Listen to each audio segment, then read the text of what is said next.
Masa-masa kehamilan adalah masa yang paling membahagiakan sekali, terutama bagi si ibu. Maka dari itu, kesehatan dari sang janin pun harus selalu dijaga.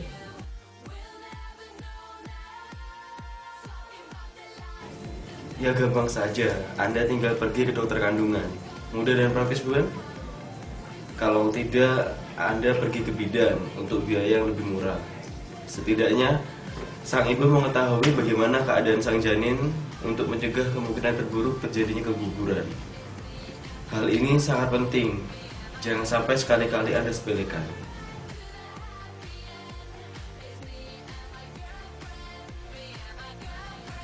Usahakan sebelum triwulan pertama sudah harus dicek ke dokter untuk mengetahui berapa pasti prosentase proses fertilisasi Anda yang dinyatakan berhasil. Setelah itu ya harus rutin antara triwulan pertama sampai yang ketiga. Kalau bisa sih dicek setiap bulannya. Kalaupun tidak ya 3 bulan sekali lah, tidak apa-apa. Yang penting Anda dan suami Anda tetap menjaga kandungan tersebut agar tetap sehat.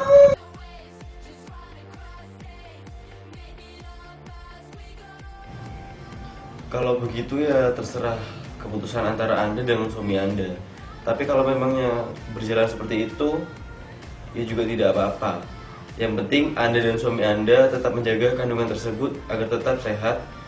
Karena pasti Anda tidak akan tahu bagaimana keadaan janin tersebut, entah itu baik ataupun buruk. Jadi ya terserah Anda dengan suami Anda bagaimana cara merawat janin tersebut agar tetap sehat sampai dengan kelahiran berlangsung.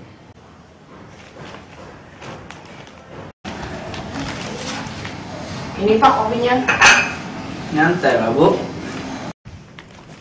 Bapak sayang nggak sama aku? Apa? Sayang? Enggak tuh. Bapak lo nikahin kamu terpaksa. Ah. Ya sayang lah. Kenapa sih, Bu, tiba-tiba tanya kayak gitu? Kalau gitu anterin ke dokter ya Pak. Halah, dokter apa sih, Bu? Bu, dokter itu mahal. Kita ini loh orang miskin. Ya udah, berarti Bapak nggak sayang sama aku. Ini titipan Tuhan Pak. Kalau ada apa-apa gimana? Aduh, Bu, ya deh, ya deh.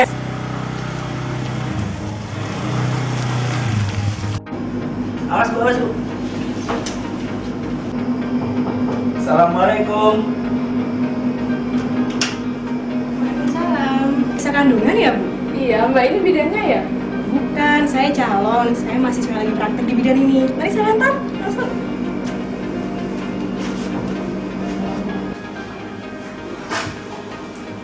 Selamat siang, Bapak Ibu. Siang, Bu. Siang, Bu. Jadi, dengan Ibu dan Bapak siapa? Saya Pablo, Bu. Saya Marlena. Oke. Jadi Bapak Pablo dan Ibu Marlena, kalau begitu kita mulai saja pemeriksaan USG terlebih dahulu. Mari, silakan.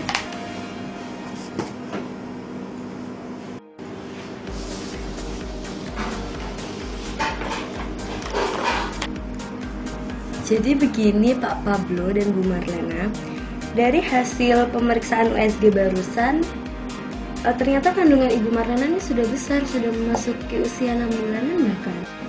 US apa sih, Bu? Aduh Bapak, zaman sekarang kok nggak tahu USG. USG itu ultrasonografi.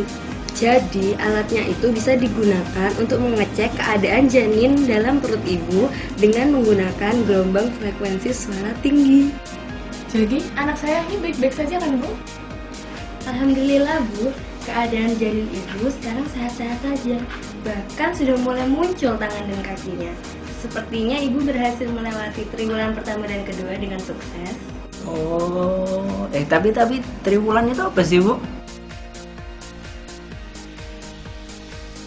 Jadi, masa kehamilan dibagi menjadi triwulan pertama, triwulan kedua, dan triwulan ketiga.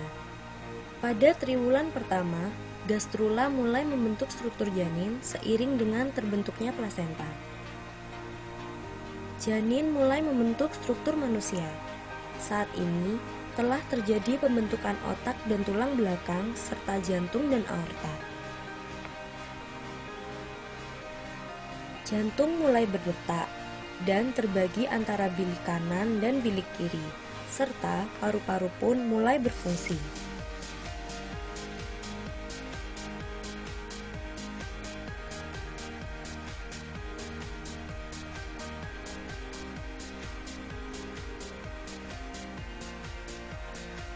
organ tubuh dari tangan, kaki, hingga alat indera bagian atas seperti mata, hidung, dan telinga mulai tampak walaupun tidak sempurna.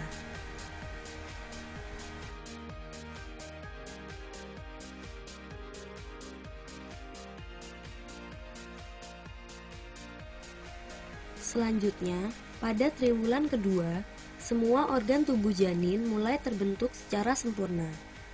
Tulang dan sumsum tulang di dalam sistem kerangka terus berkembang, sehingga janin mempunyai tulang yang kuat. Lanugo, atau rambut halus yang tumbuh di seluruh tubuh dan melindungi kulit, mulai muncul. Kemudian, kelenjar pada sistem reproduksi pria dan wanita mulai terbentuk. Kerja jantung dan paru-paru, serta otak pun mulai kompleks. Di akhir triwulan kedua ini, janin mulai dapat menggerak-gerakkan tubuhnya, seperti menggenggam tangan dan mengisap ibu jari.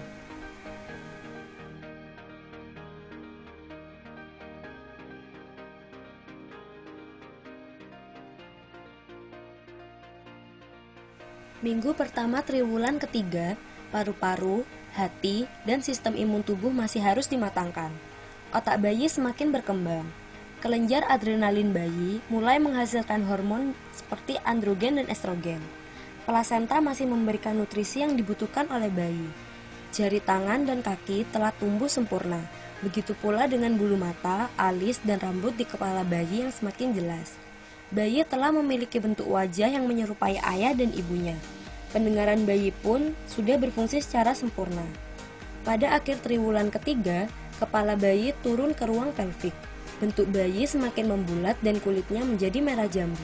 Proses pembentukan telah berakhir dan bayi siap dilahirkan.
Untung ya Bu, sudah diperiksakan kehamilannya. Jadi Ibu tahu berapa usia janin Ibu. Iya, kalau begitu saya pulang dulu ya Bu. Oh iya, dulu Bu. Apa belinya kemana? Sudah di depan. Oh ya udah, hati-hati ya Bu. Ya, Bu. Iya Bu. Untuk diingat, banyak hal-hal yang sebaiknya tidak dilakukan selama triwulan pertama hingga triwulan ketiga, agar tidak terjadi hal yang tidak diinginkan selama proses kehamilan dan juga persalinan nantinya. Hindari konsumsi alkohol, menghirup asap rokok, bahkan kafein, agar sistem saraf janin yang masih berkembang tidak terganggu, sehingga menghindari adanya kerusakan mental dan fisik dalam jangka waktu yang panjang. Hindari pula olahraga yang berlebihan, mandi sauna, serta berhubungan intim agar tidak terjadi pendarahan, cacat mental serta fisik, dan juga yang terburuk adalah keguguran. Kemudian, hindari terbang dengan pesawat, terutama bila jarak tempuh membutuhkan waktu yang lama, karena hal ini bisa memicu terjadinya abortus dan persalinan prematur. Serta, hindari pula penggunaan obat-obat alternatif seperti jamu dan lain-lain, karena hal ini tidak berakibat baik bagi si janin. Maka dari itu, jaga kehamilan Anda untuk bayi yang sehat dan keluarga bahagia.